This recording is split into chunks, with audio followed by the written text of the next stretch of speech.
Stoicism क्या है?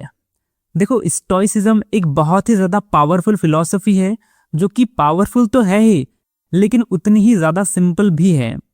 मैं आपको समझाता हूं कि स्टोइसिज्म बेसिकली है क्या। तो ध्यान से सुनो।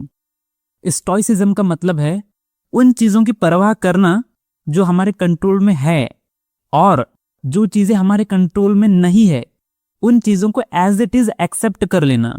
बस इसी को स्टोइसिज्म कहा जाता है। स्टोइसिज्म का इसके अलावा कोई दूसरा मतलब नहीं है।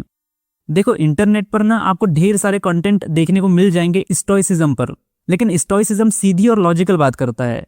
वो कहता है कि उन चीजों की परवाह करनी होती है जो हमारे कंट्रोल में है, और जो चीजें हमारे कंट्रोल में है ही नहीं, हमें उन चीजों की परवाह बिल्कुल नहीं करनी चाहिए। इस फिलॉसफी को कहा जाता है स्टोइसिज्म। इसे और बेहतर तरीके से समझने के लिए मैं आपको एग्जाम्पल देता हूँ। देखो, जैसे कि कुछ लोग ऐसे होते हैं जो कि दिखने में उतने अच्छे नहीं दिखते, जो थोड़े बिलो एवरेज होते हैं लोगों की नज़र में। तो उन लोगों को आमतौर पर अपने आप को लेकर के काफ़ी ज़्यादा अंडर कॉन्फिडेंट फील होता है। उनको ऐसा लगता है कि यार मैं अच्छा नहीं दिखता, लोग मुझे जज करते हैं।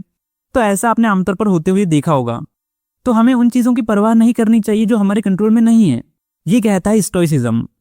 तो सोचो, अगर सोसाइटी को स्टोइसिज्म का कॉन्सेप्ट सिखाया जाए तो आपके लुक्स को लेकर के कोई आपका मजाक नहीं बनाएगा। अगर सोसाइटी को स्टोइसिज्म सिखाया जाए तो देखो, स्टोइसिज्म कोई ऐसी चीज नहीं है जिसको मेरे या आपके अपना लेने से चीजें ठीक हो जाएगी, ऐसा नहीं है। स्टोइसिज्म इसलिए है कि इसे सोसाइटी के लेवल पर इंप्लीमेंट किया जाए, तभी जाकर के एक अच्छी हार्मनी क्रिएट हो पाएगी। इसे मैं आपको और एक दूसरा एग्जाम्पल देके समझाता हूँ। जैसे कि आज की डेट में जो ज्यादातर स्टूडेंट्स हैं वो किसी कॉम्पिटिशन की तैयारी कर रहे हैं या किसी बड़े इंस्टीट्यूट से ग्रेजुएशन कर रहे हैं। तो यहाँ पर होता क्या है कि जब उनका रिजल्ट अच्छा नहीं आता है तो ऐसे में क्या होता है कि जो हमारे फैमिली मेंबर्स होते हैं या जो हमारे रिलेटिव्स होते हैं या जो बाकी लोग होते हैं वो हमें काफ़ी ज़्यादा ताने मारते हैं, हमें काफ़ी ज़्यादा भला बुरा बोलते हैं, जिस वजह से हमारी पूरी की पूरी मेंटल पीस की धज्जियाँ उड़ जाती हैं। और ये हर स्टूडेंट के साथ होता है। तो ऐसा आमतौर पर क्यों होता है? ऐसा इसलिए होता है क्योंकि हम उन चीज़ों की परवाह कर रहे हैं जो हमारे कंट्रोल में नहीं है।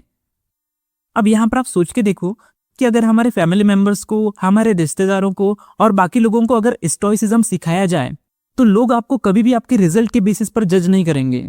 तो लोग आपको कभी उन चीज़ों के लिए ताने नहीं मारेंगे जो आपके कंट्रोल में नहीं है, बल्कि उन चीज़ों के लिए कहेंगे जो आपके कंट्रोल में है। और यही चीज़ें फिर पूरी सोसाइटी के लेवल पर काम करेगी। और सोचो कि इससे सोसाइटी की कितनी बड़ी प्रॉब्लम सॉल्व हो सकती है। लोगों का हैप्पीनेस इंडेक्स कितना बढ़ जाएगा, लोग खुश रहने लगेंगे, लोग एक पीसफुल लाइफ जीने लगेंगे अगर स्टोइसिज्म को सोसाइटी के लेवल पर इंप्लीमेंट किया जाए तो आई होप आपको मेरे दिए हुए एग्जाम्पल से समझ में आया होगा कि स्टोइसिज्म क्या है और ये कैसे काम करता है। अब इसे मैं आपको थोड़ा सा हिस्टोरिकल पर्सपेक्टिव से भी समझाता हूँ कि स्टोइसिज्म आया कहाँ से, इसकी शुरुआत कैसे हुई। अब इसे समझते हैं। देखो, स्टोइसिज्म की शुरुआत ईसा से 300 साल पहले हुई थी, और इसे इंट्रोड्यूस करा था जेनो नाम के एक फिलोसोफर ने, जो कि वैसे तो पेशे से व्यापारी थे, लेकिन वो बाद में जाकर के एक फिलोसोफर बने। बेसिकली हुआ ये कि जो जेनो है वो समुद्री रास्ते से व्यापार करने एथेंस जा रहे थे, और किसी समुद्री तूफान के चलते उनका जो जहाज है वो पलट गया, और उनकी जो सारी वेल्थ है, जो भी उन्होंने कैरी कर रखा था, वो सब कुछ पानी में बह गया, जिस वजह से वो पूरी तरह से मेंटली ब्रेकडाउन हो गए। और वो समुद्र के रास्ते फिर जैसे तैसे एथेंस पहुंचे। और जब वो एथेंस पहुंचे तो एथेंस पहुंचने के बाद उनके पास खोने को कुछ नहीं था, वो पूरी तरह से निहत्थे थे। और ऐसे में जब उन्होंने देखा कि एथेंस के लोगों की जो लाइफस्टाइल है वो काफी ज्यादा पीसफुल और मीनिंगफुल है, तो यहाँ से जीनो की जो लाइफ का एक टर्निंग पॉइंट आया, और यहाँ से उनका दुनिया को देखने का नजरिया ही बदल गया। जेनो ने एथेंस में रहते हुए बहुत सारे फिलोसोफर्स लोगों से उन्होंने डिस्कस करा, बहुत सारी चीजें सीखी वहां से, और वहां पर रहते हुए उनके बहुत सारे फॉलोअर्स बन गए, जिन्हें वो एक पोर्च में या एक बरामदे में टीचिंग्स दिया करते थे, जिसे एथेंस की लैंग्वेज में स्टोआ कहा जाता था। और उस स्टोआ नाम की जगह से ही स्टोइसिज्म नाम की फिलॉसफी की शुरुआत हुई। तो इस तरीके से स्टोइसिज्म अस्तित्व में आया।